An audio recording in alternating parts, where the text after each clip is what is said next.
Sometimes I just think to myself, what the is wrong with people? Take a look at this video from a Target in Colorado that's going viral.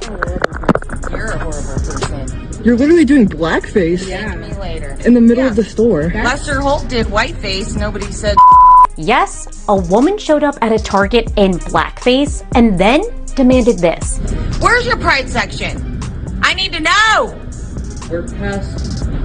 Oh, I thought they were selling us and they took our flag forever. No, I was wrong. My bad.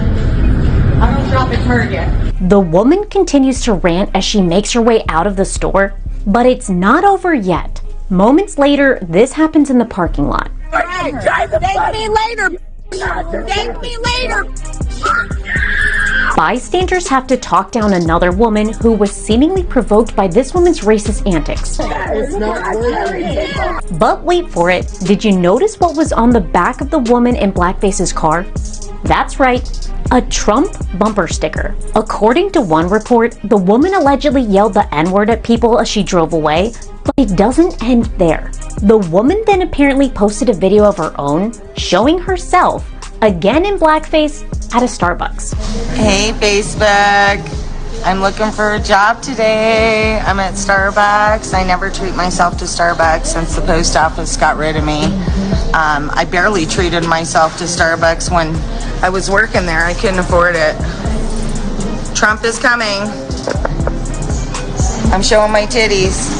Internet sleuths did some digging and found this racist video on the woman's Facebook where she equated, well, just watch it. And I need to fish out some other people, so I'm gonna go smoke them out today. But I thought I'd wear blackface so that when I'm done smoking them out and the FBI or whoever the fuck needs to show up and listen to me for once, when they show up, I want to get a job. So I'm gonna make sure I put on a blackface so I can have my best chance at getting a job. TMZ reports the woman was fired from her job at the post office back in February, who even posted a warning sign to keep her out. They say she's been taken into protective custody by police, which usually means somebody can't take care of themselves. But we should point out this could have gone much differently. Just this week, a jury in Pittsburgh sentenced to death the gunman who slaughtered 11 people at a Jewish synagogue there in 2018. His lawyers tried to argue that mental illness and an emotionally hard childhood should spare him the death penalty, but lawyers for the government said the gunman had posted hundreds of messages online about how much he hated Jewish people and immigrants and took months to plan his attack. It's unclear what will happen to this woman. Man, she think that's gonna get her a job? That she's showing up with that nonsense on her face? That she think this is what's gonna get her job? Is with that nonsense on her face, and whoever she need to get attention, because she definitely got some mental issues going on.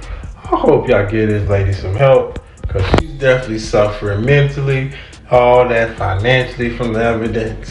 She got fired, and she even says to her own self, she need a job.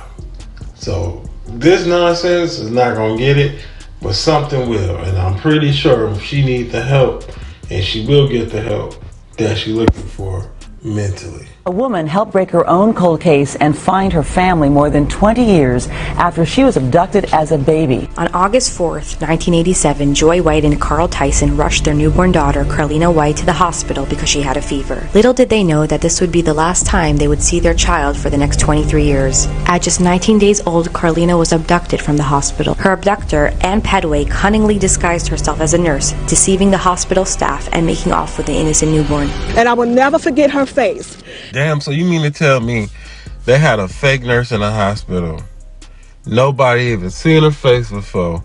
I don't know, maybe it's so many damn nurses and doctors and stuff that it's hard to keep track of, but a lot of people gonna familiarize somebody's face. So how the fuck was she able to disguise as a nurse and make this shit happen? And she came up to me and said, "Don't cry, your baby is going to be okay." The morning of August 4th arrived and the shocking discovery was made that Carlina was missing. A security guard recalled seeing a woman who matched Pedway's description leaving the hospital premises at around 3:30 a.m. This provided a crucial lead to law enforcement in their investigation of the abduction. Despite investigations, the case went cold as there were few witnesses and no surveillance footage. The search for the missing child left her biological parents devastated and haunted by unanswered questions. So what got me puzzled is, okay, you still this baby 19 days old. You still this baby 19 days old. How do you keep this child for over 20 years? You know what I'm saying? Without any concerns raised. They just stopped looking. I know they said the case turned cold, but there's got to be somebody, a person who just didn't give up because they wanted to find this baby. Now, nobody had that type of heart, evidently, because 20 years later, this came out. After abducting Carlina White, Ann Petway raised her under the name Nedra Nettie Nance in Bridgeport, Connecticut. Growing up, Nettie believed that Petway was her biological mother. While there were some suspicions about her lack of physical resemblance to Petway, the first major red flag appeared in 2005 when Nettie became pregnant and asked Petway for her birth certificate to obtain health insurance. I was 16 and I became pregnant. I needed paperwork in order to get prenatal care. I asked her, and basically it was like a runaround situation. From there, that's when everything started. But Petway kept stalling, raising her concerns. In an attempt to obtain her birth certificate, Nettie visited the Connecticut Bureau of Vital Statistics. But to her surprise, the clerk couldn't find any records under her name and accused her of trying to obtain a false identity. A few days after this incident, Petway finally confessed that she was not Nettie's birth mother. She claimed that Nettie had been abandoned by her parents at birth, providing no further details. This confession only intensified Nettie's suspicions, leading her to spend the following years searching for cases of kidnappings in the Bridgeport area where she was raised. It wasn't until 2010, when she was 23, that she decided to expand her search beyond Connecticut. During her search, Nettie came across a photo on the website of the National Center for Missing and Exploited Children. We received a phone call through our 24-hour hotline from this young woman who indicated that she was suspicious about her past. She had questions about who she really was. Baby in the photo had been abducted in 1987 and bore a striking resemblance to Nettie's own young daughter. Nettie carefully compared the baby photo to her own childhood picture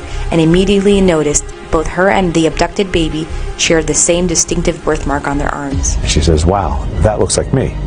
She takes out her own baby photo that she has possession of and says, "I look like the same person." This evidence prompted the NYPD to contact Joy and Carl, the missing baby's parents, and collect DNA samples for analysis. The NYPD delivered the long-awaited news. Her DNA matched that of Joy and Carl. This is always what I wanted ever since I found out that lady wasn't my biological mother. After verifying her identity through DNA testing, the long-awaited reunion of Nettie, now Carlina White, and her biological parents finally took place in January 2011. I couldn't believe this was real. I think it's important that people recognize this girl is the hero. She's the one whose intelligence and tenacity resulted in her own recovery and reuniting her with her family. Petway turned herself into the FBI in January 2011. She acknowledged that her actions were driven by a loss of pregnancy she had experienced. Carlina legally changed her name back to Carlina White, but she still goes by the name Nettie. You know, when I first met my mom, it was like I felt home. Now that's crazy. She solved her own kidnapping because the lady tried to make it sound like whatever she tried to make it sound like. And she was like, that do not sound right. You know what I'm saying? She don't look like the lady. They ain't nothing, no similarities or nothing. So she said, I'm about to investigate. And that's when this shit came out. You mean to tell me for over 20 years, no doctors, no nothing, no nobody? Like no infections that raise concerns, nothing, just healthy soul out here, you know what I'm saying? That's basically what she was, and solved her own kidnapping. Now that's still crazy to hear. And the thing that kills me is, how can you steal a baby and be a proud parent of this kid for so damn long? You know what I'm saying? How could you mentally put yourself as the actual parent? And then the people that actually do this type of shit, I don't even understand why they do this type of shit, because you gonna go to prison once you get caught.